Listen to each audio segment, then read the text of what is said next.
नमस्कार दोस्तों, मैं हूं आपका फाइनेंशियल दोस्त। दोस्तों, आज के अपने इस वीडियो में हम बात करेंगे आईडीएफसी स्टारलिंक वैल्यू फंड के बारे में। दोस्तों, वीडियो शुरू करने से पहले आपसे रिक्वेस्ट है कि अगर आपने हमारा चैनल अभी तक सब्सक्राइब नहीं किया है तो प्लीज़ इसे सब्सक्राइब करें। तो दोस्तों, आज का अपना वीडियो शुरू करते हैं। आईडीएफसी स्टारलिंक वैल्यू फंड, यह फंड एक वैल्यू कैटेगरी का फंड है। सबसे पहले इसके पास रिटर्न पर एक नज़र डालते हैं। इस फंड ने पिछले 1 साल में 3% से ज़्यादा का रिटर्न दिया है, 2 सालों में 36% ज़्यादा रिटर्न दिया है, 3 सालों में 25% ज़्यादा रिटर्न दिया है और 5 सालों में 11% से ज़्यादा का रिटर्न दिया है। वहीं बात करें कैटेगरी वाइज रिटर्न की, तो उसने पिछले 1 साल में 2% से ज़्यादा का रिटर्न दिया है, 2 सालों में 25% ज़्यादा का रिटर्न दिया है, 3 सालों में 19% से ज़्यादा का रिटर्न दिया है और 5 सालों में 9% से ज़्यादा का रिटर्न दिया है। तो आप देख सकते हैं कि इस फंड ने हर एक साल अपनी कैटेगरी को बीट किया है। इस लिहाज से यह निवेश के लिए अच्छा ऑप्शन हो सकता है जिनका भी नज़रिया लॉन्ग टर्म का है और वह वैल्यू कैटेगरी के रिस्क को समझते हैं। बात करते हैं स्कीम डिटेल के बारे में। यह फंड एक ओपन एंडेड फंड है। ओपन एंडेड वह फंड होते हैं जिसमें आप कभी भी इन्वेस्टमेंट कर सकते हैं और कभी भी विड्रॉ कर सकते हैं। वहीं बात करें इस फंड के बेंचमार्क की, तो इस फंड का बेंचमार्क BSE 500 का है। वहीं बात करें इस फंड पे लगने वाले एग्जिट लोड की, तो यदि आप 1 साल से पहले 10% तक अमाउंट विड्रॉ करते हैं तो इस पर किसी प्रकार का कोई एग्जिट लोड नहीं है और 10% से ऊपर के अमाउंट पर 1% का एग्जिट लोड लगेगा अगर आप 1 साल से पहले विड्रॉ करते हैं तो। और अगर 1 साल के बाद करेंगे तो किसी प्रकार का कोई एग्जिट लोड नहीं है। वहीं बात करें इन्वेस्टमेंट की, तो SIP की केस में सिर्फ 100 रुपये से निवेश की शुरुआत कर सकते हैं और लमसम के केस में 5,000 रुपये से इन्वेस्टमेंट की शुरुआत कर सकते हैं।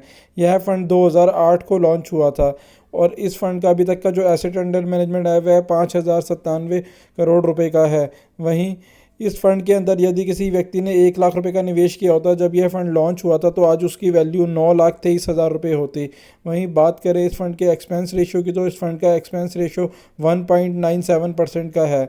वहीं अगर हम SIP का भी रिटर्न देखें तो इसके अंदर आपको सालाना का लगभग 16% से ज़्यादा का रिटर्न रहा है जब से यह फंड लॉन्च हुआ है, तब से लेकर अभी तक। करें फंड मैनेजर की, तो यह फंड 2 फंड मैनेजर के द्वारा मैनेज किया जाता है। पहले हैं मिस्टर अनूप भास्कर और दूसरे मिस्टर डेलोन पिंटो। इन 2 फंड मैनेजर के द्वारा यह फंड मैनेज किया जाता है। वहीं बात करें टॉप 5 सेक्टर एलोकेशन की, तो उसके अंदर बैंक्स प्राइवेट के अंदर 11.25% का इन्वेस्टमेंट है, ऑटो के अंदर 9.12% का इन्वेस्टमेंट है, कंज्यूमर नॉन ड्यूरेबल के अंदर 9.05% का इन्वेस्टमेंट है, हेल्थ केयर के अंदर 8.56% का इन्वेस्टमेंट है और सर्विसेज के अंदर 7.85% का इन्वेस्टमेंट है।